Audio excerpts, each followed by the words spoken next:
Jeff Collins again, Professor of Art History and Material Culture at Bard Graduate Center, and on behalf of the Director and all my faculty colleagues, I'm really delighted to welcome you to this final installment of what is in fact our 14th season of the Françoise and Georges Selz endowed lectures in 18th and 19th century French decorative arts and culture. And I'd like to take the opportunity to extend my sincere thanks to Bernard and Lisa Selz for making the series possible and really nurturing the kind of extended academic programming that's so central to BGC's research and teaching mission.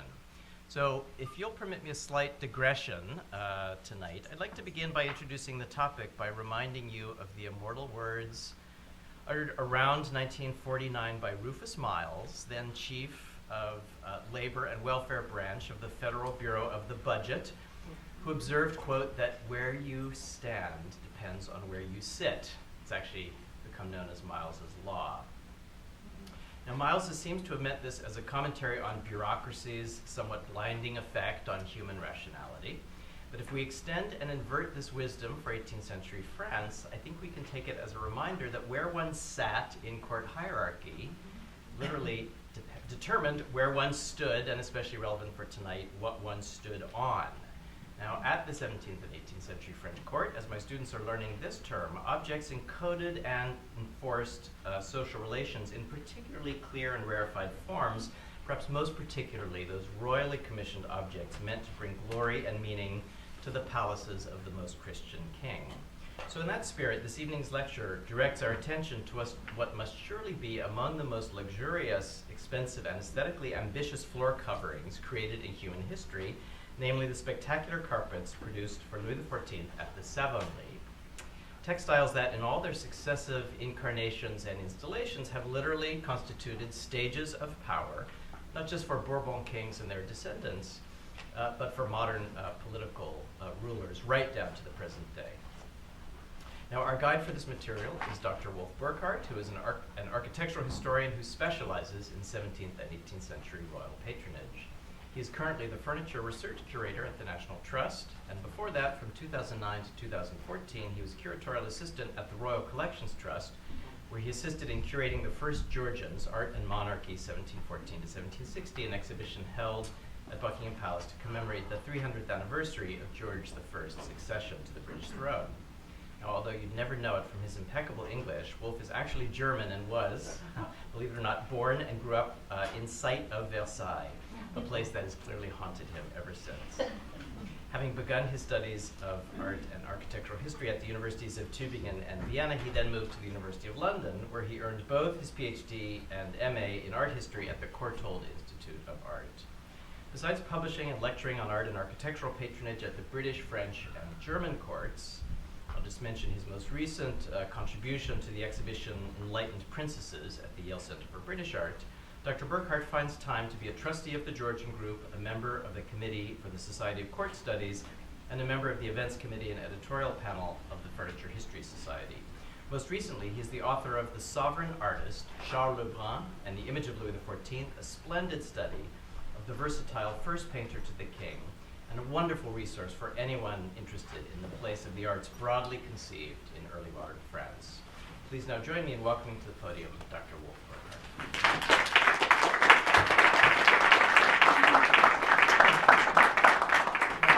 Well, thank you, Jeffrey, for this very kind introduction. Now, I'm going to just see that. Can you all hear me also in the back of the room? Not too well. Not too well. Okay. Well, I'll try and speak up then. I don't think we can turn the mic. That is actually on. Laura, are we sure the microphone's on?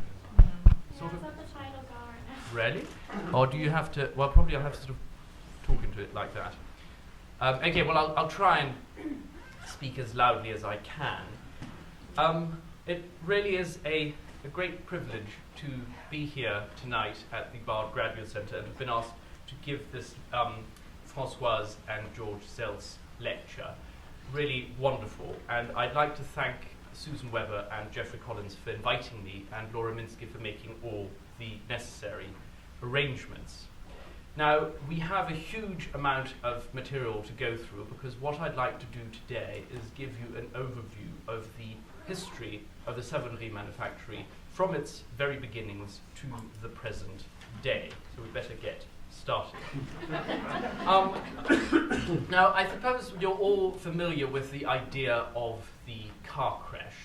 There's something in front of you and you're not supposed to look, but you can't help but do just that. Look at it. And that is an image that always comes to mind when I think of the Savonnerie carpet manufactory. And that is, Geoffrey mentioned it, I grew up in France and as a child bullied my parents into visiting French chateaus like Fontainebleau and Versailles, etc. And I had a sort of bizarre fascination for Savonnerie carpets. I always looked at them, but they always rather bemused me. There was something distinctively wrong about them, because there were carpets that were very different from all the carpets that you saw in normal homes, even in sort of slightly more elaborately furnished ones, because we were used to Oriental carpets, carpets that were colourful but not pink and purple or blue, but that were brown or dark red, and the flowers were much more abstracted. They weren't as figurative. So, in a funny sort of way, I always ignored Savonnerie carpets. I didn't really look at them. I always tried to sort of look at the furniture, the pictures, the sculpture, etc., and try to ignore the Savonnerie carpets. Until I started working on Charles Lebrun when preparing my PhD thesis, and I could say that I sort of somehow fell in love with the great Savonnerie carpets woven for the Long Gallery of the Louvre, which is a subject I will be going into much more depth in a minute. And this is sort of something that I developed more and more over the years, so much so that exactly a year ago I took the Furniture History Society to the Mobilier National in Paris, where we had a look at some of the carpets that they were conserving, as you can see here. And the reason why I'm showing you these images is also just for you to get a sense of the huge scale of these weavings, which we will discuss tonight, and that we're here prepared for an exhibition that was on last summer, Siège en Société, and you can see here one of these huge carpets hanging on the walls. Now, what I'm going to do today is giving you a summary, but also it's a bit of a work in progress, because the Savonnerie is really a subject I'd like to sort of get my teeth in more and more. Unfortunately, there aren't very many people alive anymore who work on the Savonnerie manufactory. I mean, you'd be really hard pushed if you wanted to do a sort of symposium on the Savonnerie manufactory to find many people who work on it. That's very different from other famous French manufactories. If you think of the Sèvres manufactory or the Boule workshops, there's lots of people who still work on these subjects. The Savonnerie, not so much. And I'd like to sort of pay tribute here to Pierre Verlet, who was a great Savonnerie expert. This is his book that he published 35 years ago in 1982. This is the Waddesdon collection catalogue, but it's a whole history which he compiled over the course of 40 years. There was, of course, also Edith Appleton-Standen at the Met and Madeleine Jarry, and sadly Chantal Coural, who only died last year. Those were the great experts on the Savonnerie manufactory, and there are some, very few, who still work on the subject. Jean Bittet at Fontainebleau and Charissa Bremer-David at the Getty. So what I'm going to talk to you about today is very much a work in progress and trying to understand, or sort of to pick up where people like Pierre Verlet stopped 35 years ago. So what I'm going to do is really a rather old-fashioned chronological presentation of the history of that manufactory. Now, in Europe, or in the Western world, we don't have the same tradition of carpets that you would find in the Oriental world, and the same fascination, I suppose. This here is the Ardebille carpet, of which there are two carpets woven in Iran, dated and signed actually 1539 to 40, of which there's one version at LACMA in Los Angeles and one at the V&A. Extremely important, huge weavings, Oriental carpets that are a representation, a sort of stylized representation of an internal garden. Europe doesn't have that tradition. It really only starts at the beginning of the 17th century, when Henry IV, King of France, wants to produce his own carpets because he realizes that the French spent far too much money on importing Oriental carpets. Importing Oriental carpets was extremely expensive, and a lot of silver, which the French wanted to retain in their country, went abroad to acquire Persian carpets. And so, as was true of many other aspects of manufacturing, they tried to import foreign know-how. And what they did is a man called Pierre Dupont went abroad and studied the techniques of weaving carpets. And what he then brought back was that know-how, which he published. And he, and as well as a man called Simon Lourdet, received a privilege from the king to produce carpets in the so-called Turkish or Persian manner. So these were knotted carpets, pile carpets, which they produced and which in England you would probably call Turkey work. And stylistically, they were closely inspired, of course, by the Persian carpets that they had seen, that they were made at the time. So you have here on the right a fantastically beautiful carpet that's at the Getty, rather large Louis XIII carpet, which we have to obviously imagine that the colours were more vibrant. So they're slightly faded. You have the blues and the yellows, but for instance, all the reds are gone.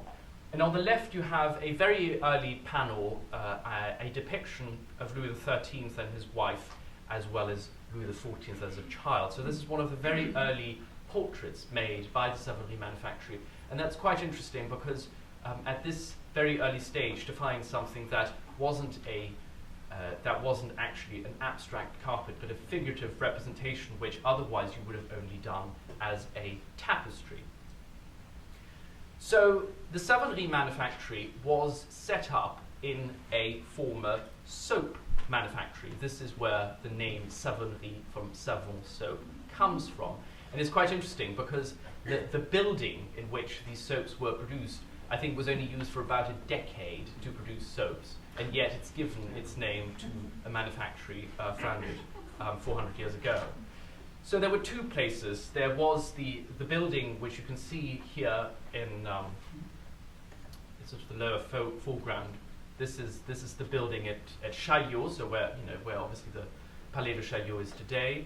So you could presumably, if you were there today, you could see the Eiffel Tower. And then there was another workshop which was installed in the long gallery of the Louvre, which Henry IV had built with workshops for craftsmen and scientists. And so the Savonnerie workers were given one of these workshops. But like every good story, there you have the beginnings of the Savonnerie manufactory starts with a legal battle, because Dupont and Lourdet were fighting over the supremacy in the production of Savonnerie carpets. And that actually went on through two generations, the fight over whom had the actual privilege to produce these carpets. So as I said, these were knotted carpets. They were woven on a high warp loom, rather like high warp tapestries, only that, of course, a tapestry is flat, and these were then cut to create the pile. These are illustrations from Diderot's Encyclopédie, so these are 18th century illustrations that explain exactly how these carpets were made. So the manufactory is founded by Henry IV and then pursued by Louis XIII, but rather like the Gobelin manufactory, it is really only in the 1660s, the reign of Louis XIV, that the manufactory gets serious, and that is under the leadership of this man, Jean-Baptiste Colbert, the great minister of Louis XIV, who's a man who takes a huge interest in textiles, in the production of textiles, in the hierarchy of textiles. He himself commissions textiles from the Savonnerie, has designs produced at the Gobelin, and in fact he was always described as the son of textile merchants, which is actually not entirely true. But you can see this here in his portrait, what an interest in textiles he took. And so here you have two examples, and I'm sorry this one is sort of rather blurry, of the early carpets made by the Savonnerie manufactory, the Louis XIII style ones. One here on the right is at the Metropolitan Museum. The one at the left is at Waddesdon Manor, and this is actually a table carpet, and which has a relief. So it's a very elaborately woven example. But this is the kind of carpet that they're produced, and which again was stylistically quite close to the Oriental tradition. And then we have this carpet here that is at the Rijksmuseum, and to me this is a carpet that sort of establishes a terminus antiquem of a man entering the stage, and this is this man here, Charles Lebrun, the principal painter to Louis XIV and director of the Gobelin manufactory, who was then brought in to produce designs for new and more ambitious Savonnerie carpets. And what they do is, Colbert, we actually have a wonderful bill for particularly large tree trunks to produce very large looms, to produce very, very large carpets indeed. And that is to furnish two galleries at the Louvre, and that was at the moment when the Louvre was still the headquarters of the French monarchy. You can see here, this is the Turgot plan from the 18th century. So you have the Louvre here still as a building site. This is where the pyramid is today. And you had two galleries here, this one, which was the Apollo Gallery, and that one, which was the Long Gallery. And the Apollo Gallery was decorated by Charles Lebrun in tandem with the architect Louis Levaux, and it was for this gallery that he designed these carpets, the Apollo Gallery carpets, which, as you can see, is a much more ambitious design compared to the ones that we saw before. And you have here at the center the lyre of Apollo, but still fairly abstract designs. And again, just to sort of give you an idea of the sort of textile quality of the weaving, I'm showing you this photograph of it half on the table, so you really get a sense of not only the size, but the quality of these carpets. And I think one key thing is to notice, I mean, this is a beautifully preserved one. The colors are still very, very fresh. But actually, if you look at it, the color palette is still relatively limited. You have these reds and blues, but actually it's not a very, very broad color palette. So I mean, isn't that just wonderful? I mean, you could just look at those forever. I mean, it's just. And then there's the other gallery. There's the Long Gallery of the Louvre, which many of you will know from visiting the Louvre. This is the gallery where all the early Renaissance pictures are hung, Italian Renaissance pictures, leading up to this space here. That door there leads to the room where the Mona Lisa is. And this is a gallery that was incredibly long, the longest gallery in Paris, more than 400 meters long. And the slight irony is that the only color depiction of that room dating from the 18th century is this, which is the reverse of a snuff box, which is that size. Tiny, tiny depiction, but very important because it shows you the original decoration of the room. In the 1640s, Louis XIII had summoned Nicolas Poussin, his principal painter, who was actually based in Rome, to come and decorate the gallery using the subject of Hercules, combining that with plaster casts of the column of Trajan. So Poussin started decorating the gallery. He then left for Rome, saying that he was going to pick up his wife, but then obviously never returned. Then a fire broke out. The one gallery that preceded the Apollo Gallery, the Petite Galerie, was destroyed. Lebrun and Levaux redecorated that, and then the question arose: what are we going to do with the Long Gallery? And what Lebrun said is, he said, we are going to reinstate and continue the scheme that Poussin started for the first half of the gallery, and then I'm going to decorate the ceiling of the second half of the gallery, which obviously gave Lebrun the wonderful opportunity to compare himself to his great role model. But he also did something else, and that is an absolutely unique chapter in the history of Western art, something that has never been repeated again. He designed 93 huge carpet to cover the entire floor of that gallery. And I'm showing you here a particularly well-preserved and famous example which is in the Reitzman collection at the Metropolitan Museum of Art, on the theme of music.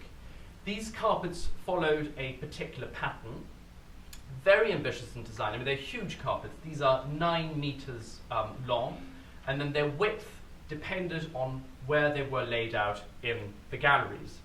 Here you can see that they always follow a similar pattern with a sort of polyangular center, either with a royal cipher, and then you either had a landscape at each end, and that would have been if the carpet was rolled out in front of a window, or an allegorical depiction. And these here are 2 particularly well-preserved examples. The top one is a carpet that Louis XIV gave to the Grand Duke of Tuscany, because the problem was they were weaving these carpets, which took 20 years, and by the time the project was completed, Louis XIV had long lost interest in the Louvre, had moved to Versailles, so they were never rolled out in their entirety. And not only did he lose interest in that, but also, as the craftsmen, and there were many of them, were working away, slaving away literally, producing these carpets, he started giving them away as diplomatic gifts. So they had to start again from scratch. So this carpet here, the top one, he gave to the Grand Duke of Tuscany, who visited in 1669.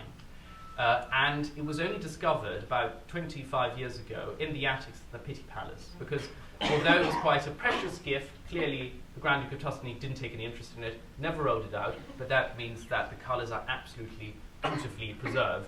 But it also meant they had to reweave this carpet, of which the second version is now at Waterston Manor. This carpet here is, this was only woven once, that was never given away, so it's still at the Mobilier National, and that is beautifully preserved. Why? Because presumably there is, and you can't see it here, there is a stain there. And what we think is that it was rolled up and that a rat walked in and then died and never gave it out. And that because of that stain, it was never actually used. Also, they're very awkward. They're very awkward in size. So they're really designed to be rolled out in a gallery. Some people have acquired these carpets to roll them out in a drawing room, but actually having a carpet like that in a drawing room is not particularly easy.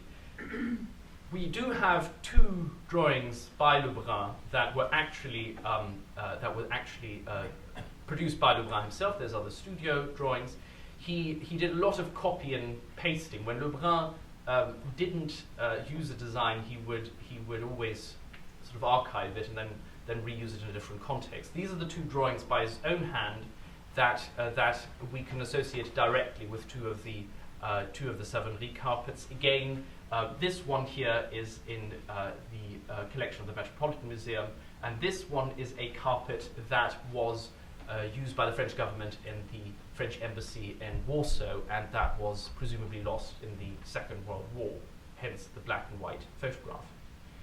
So he produced all these carpets to cover the entire floor of the long gallery, and then he created this carpet here, or designed this carpet here, which was made for the Salon Carré, so the square room that linked the Apollo Gallery with the Long Gallery. And this is a carpet that has a fascinating story. It was taken by Napoleon to Rome for the Palazzo Quirinale, where it was going to be in his private drawing room, but then taken away again by Joachim Murat, who brought it to Naples, where it is today. And this sort of introduces a sort of another chapter of the Savonnerie carpets. That is that many of them were either reused or sold in the aftermath of the French Revolution. And those that stayed in the collection of the French state were then altered. So, for instance, here, the French coats of arms and where the crown was, all removed, and in this case here, replaced with RF for République Française. And I think it's a particularly interesting carpet because it really functions as a frontispiece to the carpet that we're going to ensue when entering the Long Gallery. What you have here is the King of France, you know, the sun mask of Apollo, with lyres in at the center, using the colors of France, gold and blue. You would have had here the arms of France and Navarre, and in the corners you had depictions of the four corners, the four continents of the world. So Europe, the Americas, Africa, and Asia. So it was really showing the King of France at the center of the universe. And I think that is exactly what this whole series of carpet was about.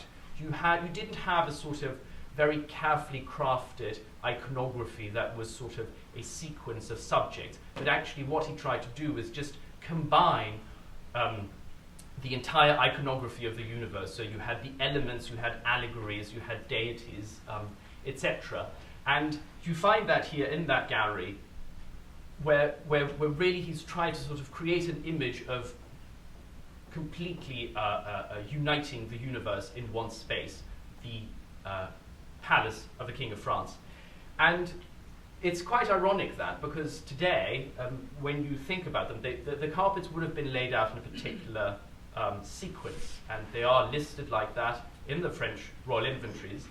And I had this recreated for my book, and so to give the impression of what it would have looked like, you have these very colourful carpets facing the almost monochrome decoration of Poussin, Le Brun facing his great master. But what it also shows is that these carpets didn't sort of concentrate the universe of the world, but in one space, but actually was sort of spread out around the globe. So this carpet here, for instance, is the one that is in the Reitzman collection, which after it was given away, another one was woven, which was then given to the ambassador of Siam, and still may be today in Bangkok. This one here is at Vaux-le-Vicomte today, the next one at Versailles, etc. So they're all now in different places. Now, I must say, Verlet's book is the most amazing read, and actually it looks like a really heavy read, but actually I think it's actually really readable. The only thing is when you go to bed at night, you want to read it's quite heavy. But it's the most amazing publication, and it is 40 years worth of research, and I think I also should acknowledge his wife, who's done a lot of research for him. One interesting thing about it, it was amazing how he managed to establish a huge amount of facts. It's really absolutely extraordinary. We hardly knew anything about the Savonnerie manufactory before he produced this book. But one question he never asks is why? Why would you produce carpets like that for this gallery? And I can't go into too much detail, but one aspect that I think is very, very important when you think of textiles is textiles are always associated with religious ceremonies, with coronations, with great royal entries, etc., with vestments, of course. And the gallery, the Grande Galerie, was used for one particular ceremony, and that was the touching for the king's evil. So the King of France, being almost a sort of semi-god, had the power to touch, so the sort of word went, the power to touch those diseased of scrofula and heal them. And this was a very, very important ceremony in the French calendar. He did it about 3 or 4 times every year, always for Easter. And it's something that brought together Catholics from all over Europe, who were then arranged in the Long Gallery according to their nations, always with the Spanish, starting with the Spanish and ending with the French and the other nations in between. And the men and women would then kneel in sort of 2 rows, and the King of France would walk through those and touch them on their foreheads, up to 3,000 people, and say, the king touches you and God heals you. And although by the time the series of carpets were done, Louis XIV didn't perform that ceremony in that gallery anymore, I can't help but think that actually these carpets were woven also with the idea of using them in that particular ceremony. Now, as I said, Louis XIV loses interest in the Louvre, moves to Versailles, and then the carpets are divided up. The extraordinary thing is that in the inventories or in the commentaries, it's always one carpet, le tapis de la Grande Galerie. They don't talk about several carpets. And then they're broken up, used in different contexts, and this is the last time that 20 out of the 93 carpets were rolled out in the Hall of Mirrors at Versailles, which has certainly similar dimension in terms of the width, and that was for the signing of the Treaty of Versailles. And speaking of a stage of power, this is quite a powerful image.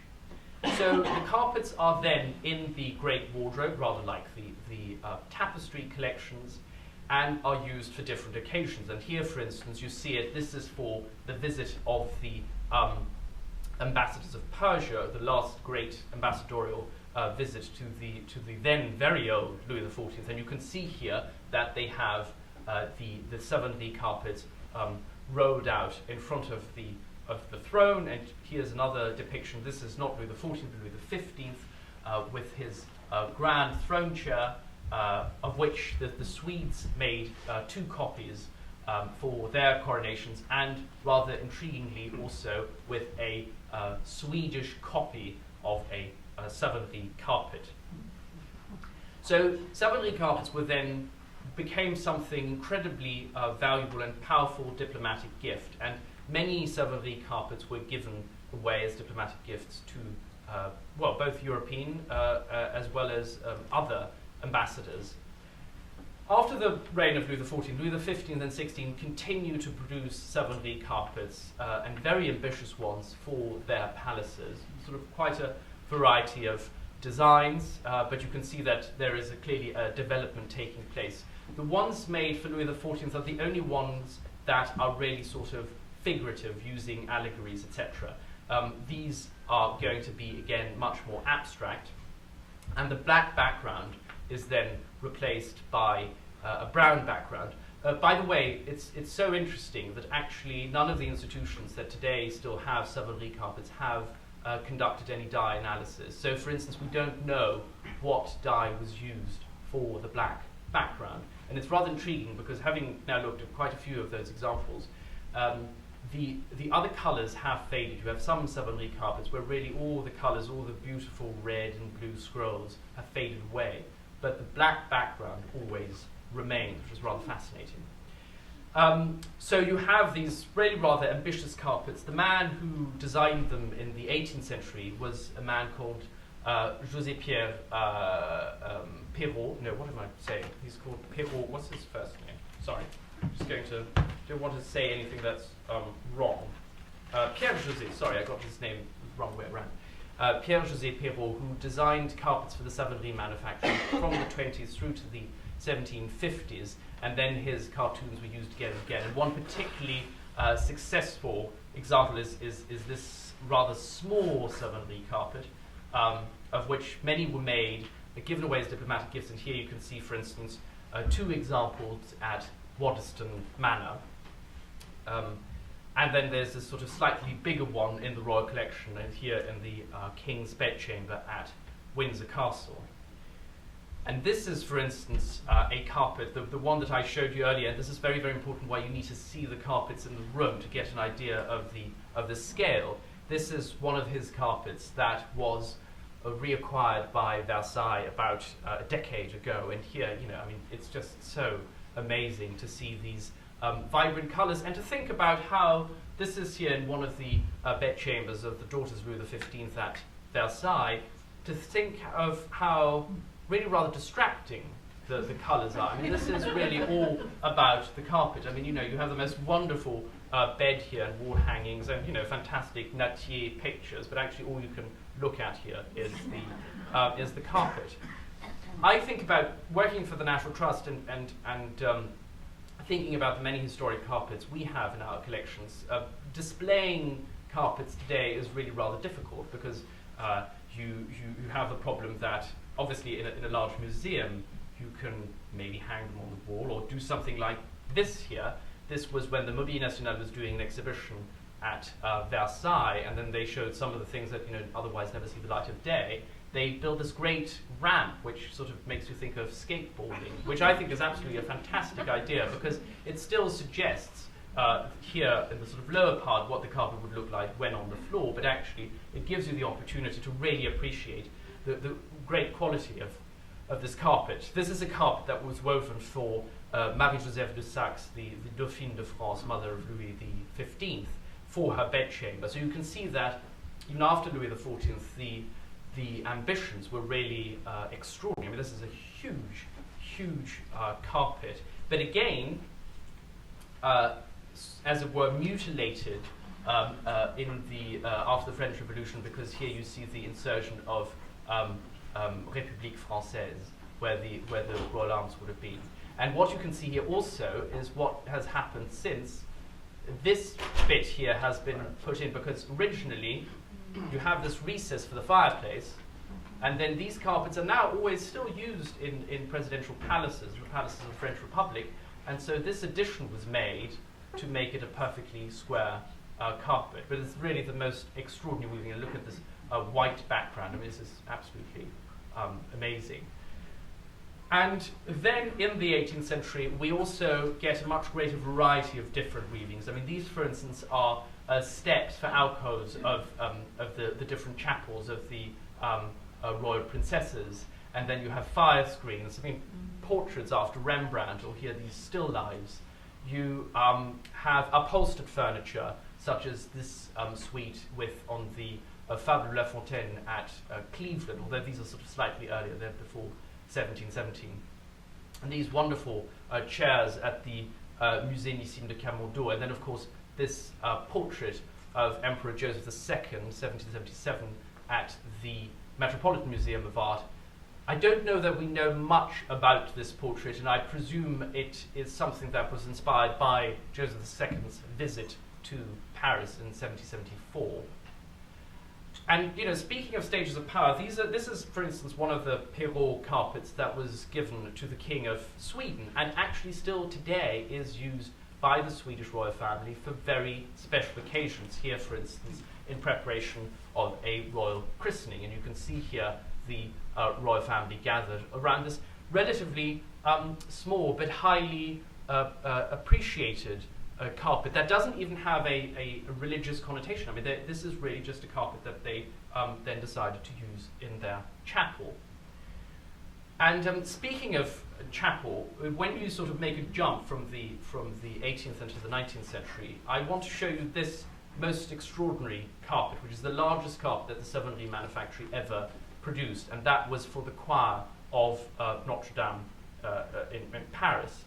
And here again, I'd like to sort of pay tribute to Chantal Corral, who was the great expert on 19th century Savonnerie carpets, and who very sadly died pretty much exactly a year ago. And that was very sad for me, because she and I had a very extensive email contact, and it was very obvious to me from that exchange that she was actually rather looking forward to us meeting, because there aren't that many people who are interested in the Savonnerie manufacture. And unfortunately, before we met, she passed away. But she was a huge expert on the Savonnerie manufacture generally, but particularly on the 19th century, where it actually gets rather complicated, because you have the royal and then imperial manufactory, but then you also have lots of other manufactories that copy the technique. And because there aren't very many people today who know about the manufacturing, and so few cartoons survive, etc., many carpets that you will find, for instance, on the art market are attributed to the manufactory, when in fact they may have been made by another French manufactory. So this here is the carpet that was woven, started in 1825, commissioned by Charles X after the restoration of the monarchy. And this is an incredible piece. It's very, very rarely rolled out. It was rolled out last year in January for 10 days.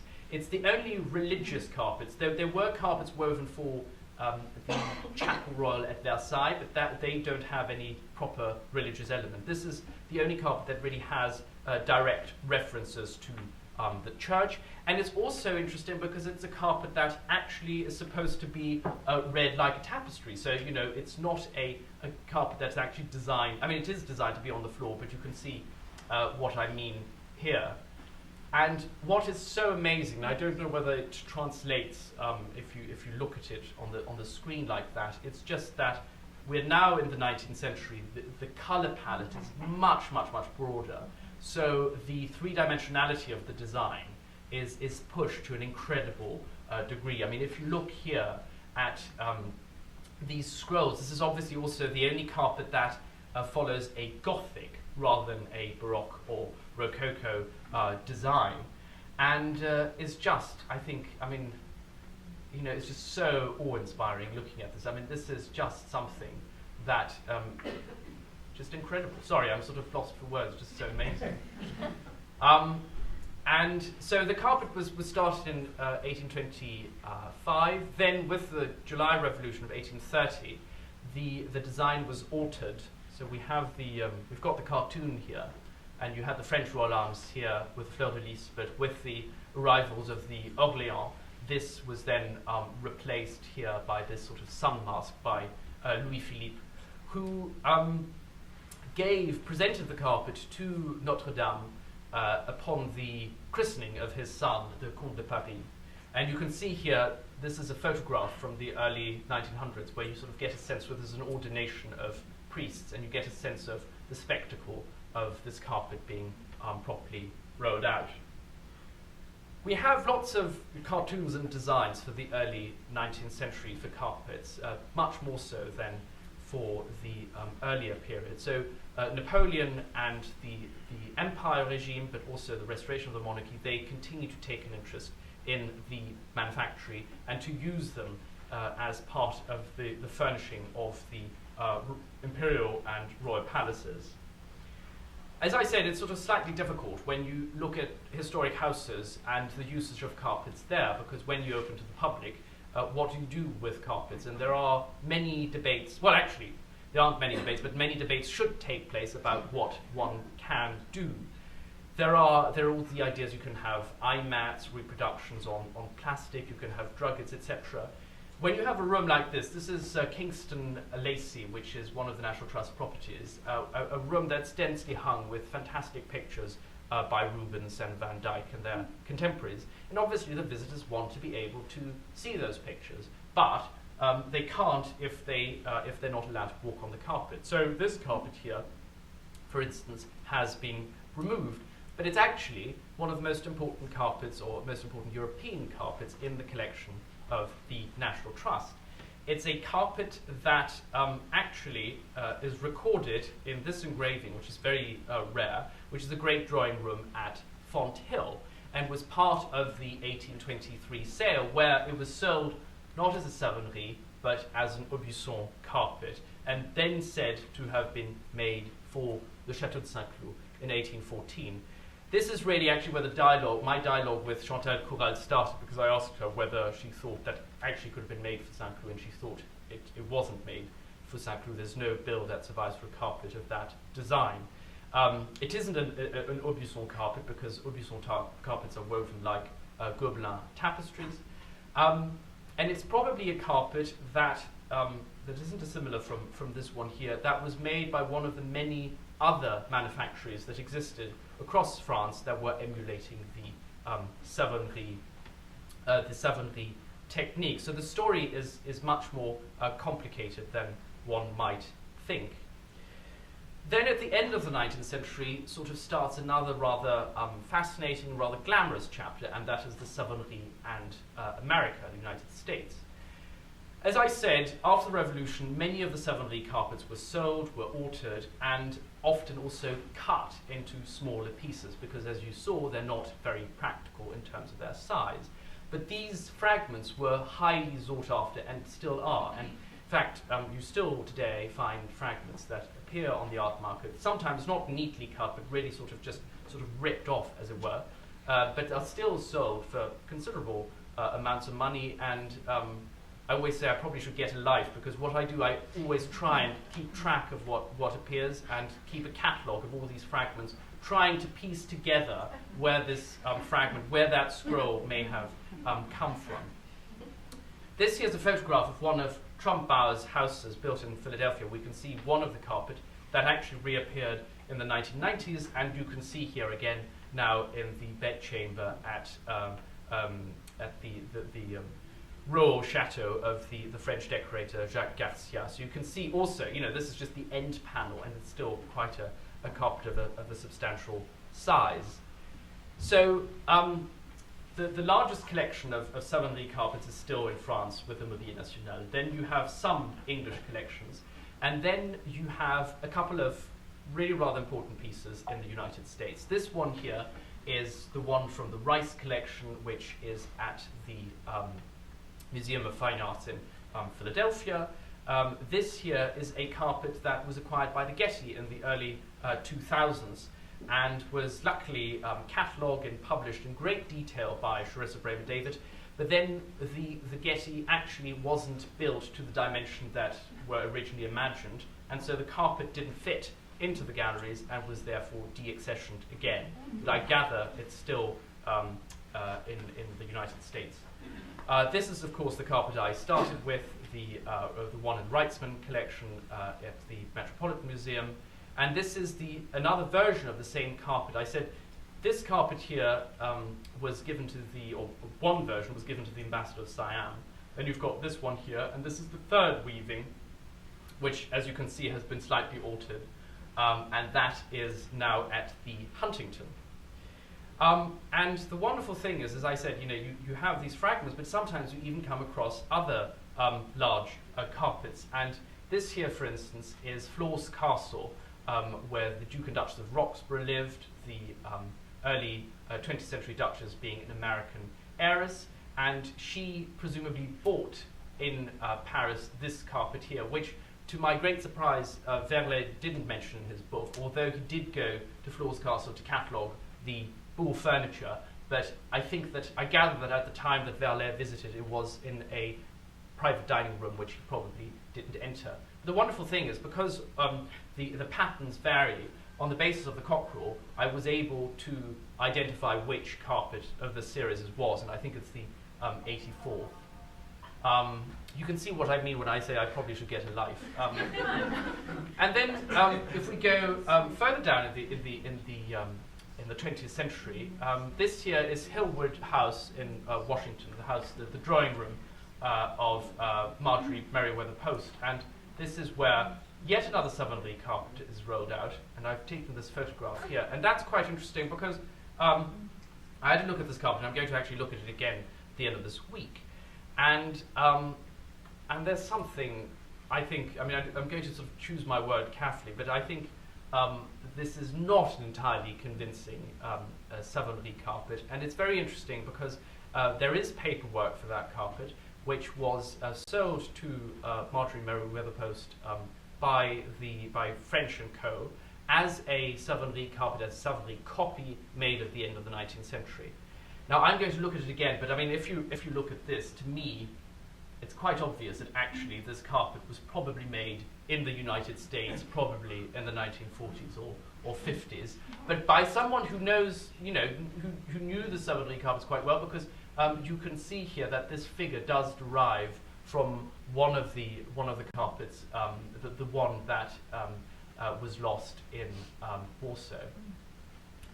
And then going back to stages of power. Now, I feel that I sort of lured you into this lecture under sort of false pretenses, although I must, in my defense, say that I didn't quite know. In the advertisement of this lecture, we said that since the Second World War, every president of France had a carpet from the Grande Galerie of the Louvre rolled out in the Salon Doré, the office of the President of France. But in fact, Macron is the first man who does not have a Savonnerie carpet from the Grande Galerie. I mean, I suppose you could call that what some people today call alternative facts, but actually, I genuinely didn't realize when we wrote the advertisement that he didn't have one of these carpets there. What he has is a modern Savonnerie carpet, and this is the moment where I get a bit nervous about talking about this carpet, because I'm used to talking about carpets designed by people who are long dead, so they're not going to challenge what I'm saying. But not only is the man who designed this carpet still alive, but he's actually with us sitting here in this very room. So I should be very careful about what I say.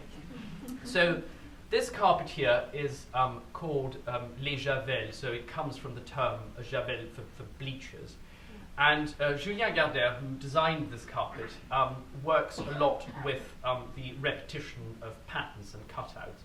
I realize we don't have much time left, so I need to sort of keep it rather brief, because I actually went through the whole process with him of the production of the design for this carpet. But he works with a lot of cutouts and the repetition of pattern, and it's very, very interesting to read what he noted about the designing of the carpet, because Julien really thought about designing a carpet, what it means to look at a carpet that's obviously rolled out flat on the floor, and that needs to make sense from every different angle. So he developed this particular pattern here, which was then copy and pasted, as it were, in different formats. So you have a perpetual repetition, as you can see here, of the same design, and then combined with these different bleachers, which then create this pattern, and the end result being this cartoon, which is a wonderful combination of black and these sort of golden yellow that is then produced as a carpet. And the great thing about this is that it shows again the incredible craftsmanship that lies behind the production of Savonnerie carpets. Savonnerie carpets are still being produced, and rather like was the case for the kings of France, they're only produced for the French state. So it's not a commercial enterprise. You can't buy a Savonnerie carpet from the French state. This may change one day, but right now you can't. And it's in fact, it's quite difficult to put a value on these carpets, because it'd be probably quite a difficult enterprise commercially, because they are all hand-knotted carpet. And I think Julien just told me the weaving of this carpet took 1,300 days, so that's 4 years. And the interesting thing is also that when designing the carpet, thinking of scale, Julien said, I read Julien didn't think of, he sort of thought of a rough scale, but actually the Mobile National decided to weave the carpet actually double the size than the original cartoon. What I think is also interesting is in terms of craftsmanship, what you see is the different shades here. It's the incredible difficulty of rendering the different shades that is produced by the bleachers, and that really shows the incredible craftsmanship of the weavers today. And I think what is also quite nice, because it sort of closes the brackets, it's like sort of two bookends, is the fact that I find that this carpet is highly reminiscent of those woven for Louis XIII, and this combination of yellow and black, although, of course, as I said at the beginning, the Louis XIII carpet have lost a lot of their original colour. So, stages of power. Why stages of power? What is it about these carpets that are still, for some, quite important? So, you have at least the former president of France stood on one of those.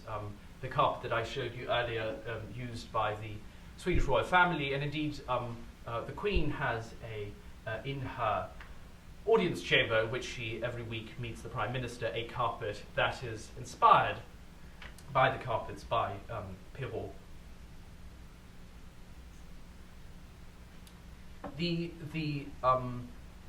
question if you ask yourself the question, why stages of power? I think it's quite interesting, because, of course, we've talked about iconographies, particularly for the carpets of Louis XIV, really a representation of the whole universe. But I think you couldn't think of Savonnerie carpets also in other terms, because they are very, very rare, they're refined, they're were at some stage highly sought after.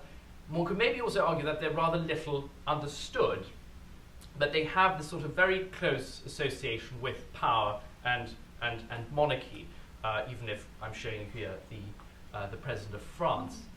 But they really are a platform, they're a stage, they're a base on which you can display your power. And I think it's quite interesting, because you can take these carpets a bit like a metaphor, and a metaphor of a fragility of power, because if your base isn't even, you can very easily trip and fall flat on your face. And it doesn't matter how powerful you are, because, all of us, it could happen to all of us, whether we're 90 and walking with a stick, or a child, we all know that if a carpet is not rolled out properly, and you have a ever so slight fold, you can fall. And this is, of course, what politicians or people of power wouldn't want today, and certainly what they wouldn't want is obviously to have to have someone pull the rug from under their feet. Thank you.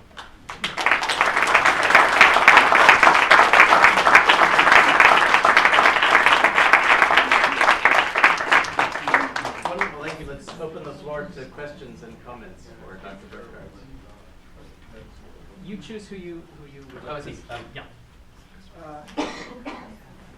I had a mill in Rhode Island which made satins and taffetas, and then I bought jacquards, and the intricacy of the patterns and how many harnesses. I mean, the last question I'll ask is how do they clean it? But forgetting about that, how big is a loom? How the engineers? How do they have engineers that did this, that set up the pattern? I know it's probably 3 lectures, but can you give a little concise mechanics and the designing and the looms in a few moments? Well, I can. I think the mechanics. I think it's a hard push to be able to explain to you exactly how they're woven. But I'm glad you're asking this question because there is a lot of technical ingenuity that went into the production of these carpets. I mean, this was a huge economic enterprise. So we know Colbert, for instance, for the long gallery carpets, has these huge looms made. And they are made according to their width. So the looms are more than 9 meters wide. So you can have, I don't know, 3 or 4 people there weaving at the same time. So I said at the beginning, the manufacturer at Chaillot employed orphan boys. So they were orphan children between 10 and 12 who started their training for 6 years. Small fingers. Small fingers, exactly. And so what you would have is like a high warp tapestry. You would have the cartoon behind the loom, and you would then reproduce the cartoon that you had in front of you. But it took, Julien said it, his carpet took 4 years, and it's not as big as one of the long gallery carpet. But there's a huge amount of technical ingenuity and craftsmanship that goes into these carpets. And when it came to for instance, to the material used, I gave a similar lecture on Savonnerie carpets in Canberra last year. And I think there were a couple of sheep farmers in the audience who asked me about the wool that was used. And the wool, for instance, was English wool that was used. And the dyes that were used were dyes produced by Parisian dyers. So as opposed to the Gobelin manufactory, the Savonnerie manufactory wasn't producing its own dyes. Does that answer your question a little bit? Well, just one of the, cleaning it I asked at the very end, but in terms of the design, can you just talk a moment about the people who actually set this in motion, who designed it, and who translated it into woven pieces? So the in terms of design, so for instance, Charles Lebrun, who designed the major scheme of the carpets, produced sketches for the carpets. Only the ones that I showed you survive for these allegorical figures. We don't have any of the cartoons for the big carpets. But what probably happened is that he created that scheme, and then he had a studio of artists who would then develop the scheme further, and then again other artists would actually produce the large grand scale cartoons, none of which survive. We have some fragments of the cartoons, for instance, for the carpet that was woven for Notre Dame.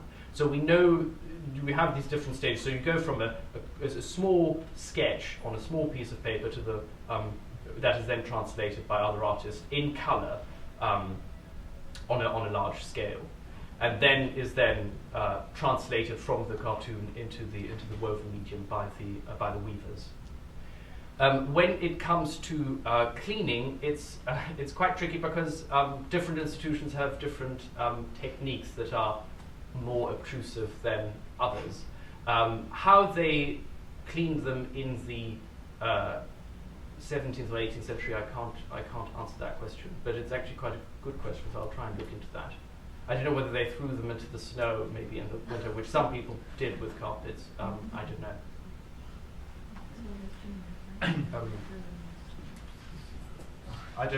Shall we start here? Ladies first. Yeah. Okay.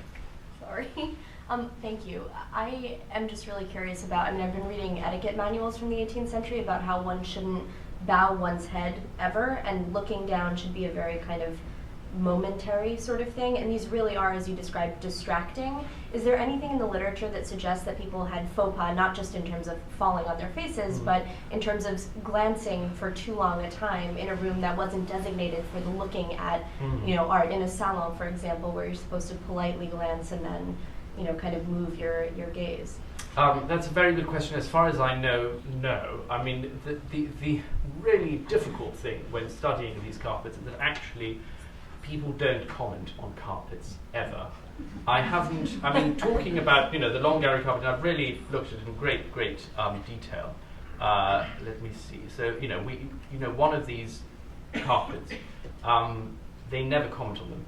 So we have all these description of Versailles and the pictures hanging and sometimes the tapestries, but people don't talk about the carpets because their status is still quite low. They don't comment on them. I mean, I've got one reference where the ambassador of Siam go to the Great Wardrobe and they say, "We saw the carpet of the Long Gallery of the Louvre." That's all they say. And they weren't bowing deeply in that case. Well, no, I mean, I think they sort of rolled them out, so they didn't necessarily walk on them. See. They went to the Great Wardrobe where various things were shown to them. But I think that it's a very good point, that, because I think this whole idea of the iconography of the universe is quite important, because imagine now that the ceremony would have taken place of the touching of the king's evil, then all these people would have actually kneeled and would have had to bow and look down as the king touches their foreheads. And rather like the universe, you can never see everything at one time. So, you look down at your feet and you can see the symbolism, but you can certainly not see the carpet at the other end of the gallery 400 meters away from you. But I haven't come across any sort of faux pas, which is actually quite a good term for this. Yes? You spent a lot of time talking about the architectural relationship of the carpet theories with the Long Gallery. Are there other instances where there's a very strong connection between the actual carpet and the integration with the architecture? Well, certainly for the 17th century carpets. So you have the carpets for the Apollo Gallery, you have the carpets for the Long Gallery. You had a commission of carpets for the Chapel Royal at Versailles that were all woven actually to fit particular slots within the marble decoration. The smaller 18th century Perrault carpets weren't, so they are not site-specific. But the large ones, such as the one that I showed you on the sort of big ramp, that was woven for the Dauphine's bedroom, and so you had that recess for the fireplace. So in the 18th century, you have both carpets that are site-specific and others that aren't. Well, can I jump in? Do any of them do, what let's say Robert Adam carpets do, or others of that era, and echo very in a conscious way, similar designs on the ceiling? I mean, I don't think of that as being a French way of ornamenting a ceiling, but that. Only ever so slightly, and I'm going to show you the only I think obviously when Lebrun designs his, he thinks of the dialogue between But in a general way, I mean. But in a general way, the only example I can show you without trying to sort of is the Apollo Gallery carpet, where you have one element. We're almost there. Just at the beginning. There we are.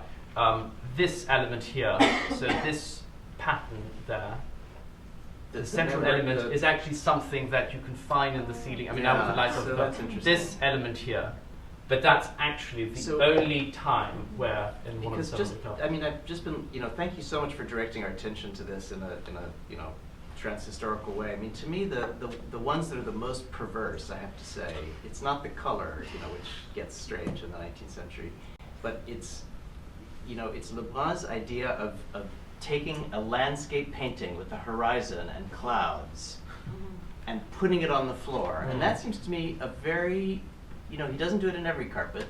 Yeah. The Met, I think, has one that,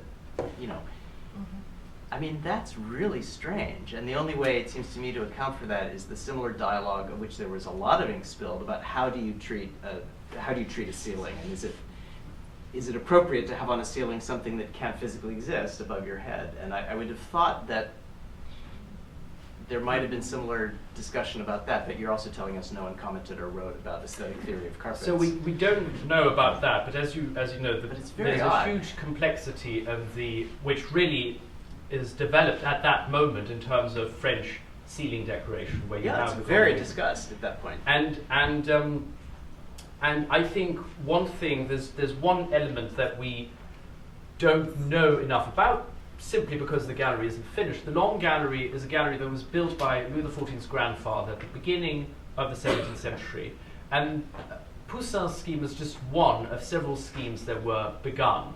And there were different ideas of what one could do in terms not only of the decoration of the ceiling, but also the walls. So, for instance, there was that theme of doing something like the Galleria delle Carte Geografiche of the Vatican, so maps of France, maps of French cities.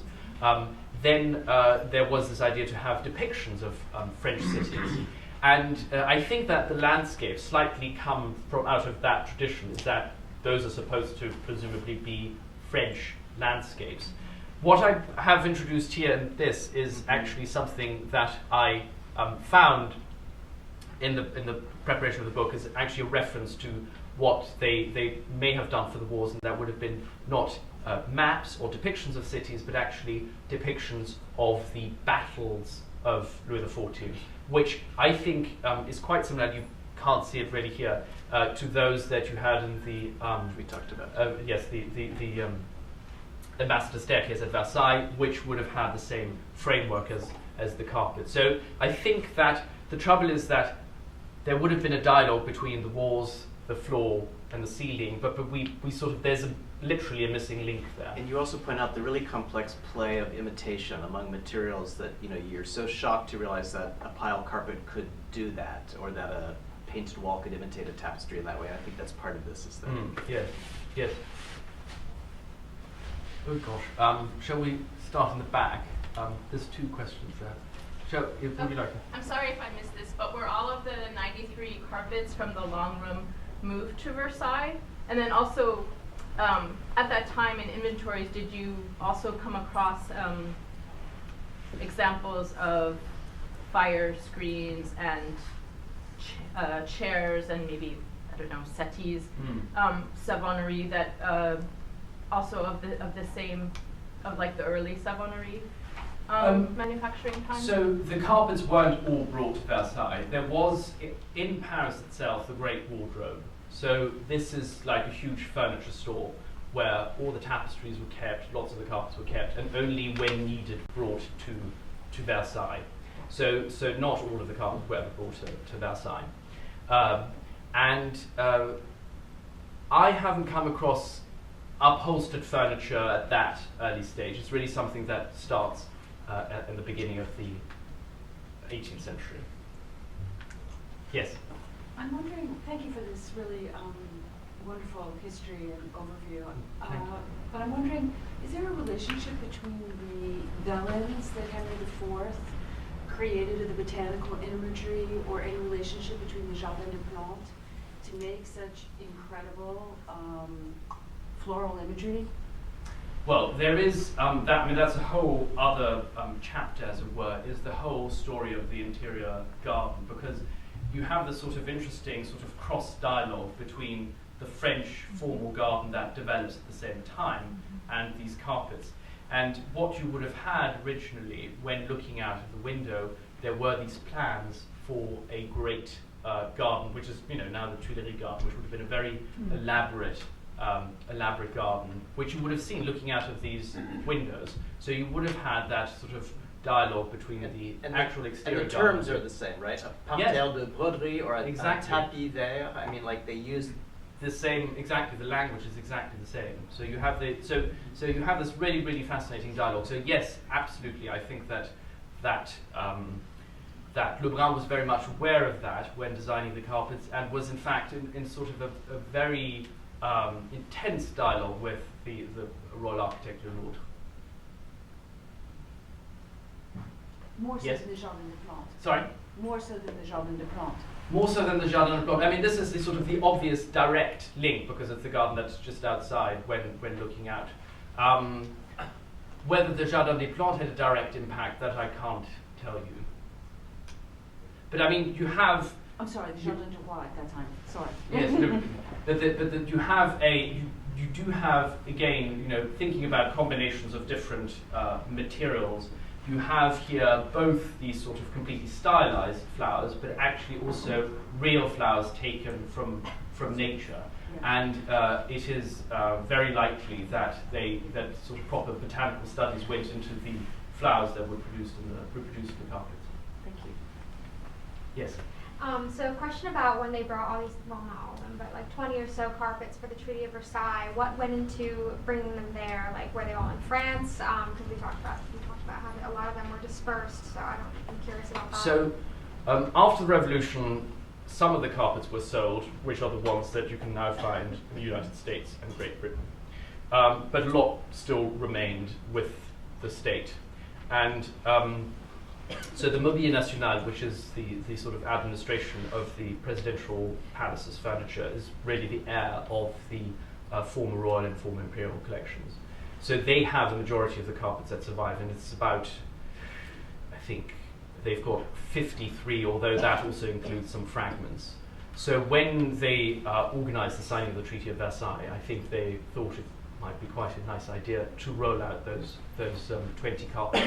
I've never looked, I mean, this is something that I will hope to do in due course, looked into the paperwork that relates to that, because presumably it's still recorded exactly which carpet they rolled out. I mean, from the postcard you can tell exactly which carpet was at the center, and we know of the other piece of furniture, the desk, etc. We know which ones they were, and obviously a lot of thought went into that. How well recorded that is, I don't know, but I'm sure it is actually. So if any of you have a Savonnerie carpet or a fragment thereof, please see Wolf, ask at the Please lectern. do, yes. And in the interest of time, in the meantime, let's thank them very warmly.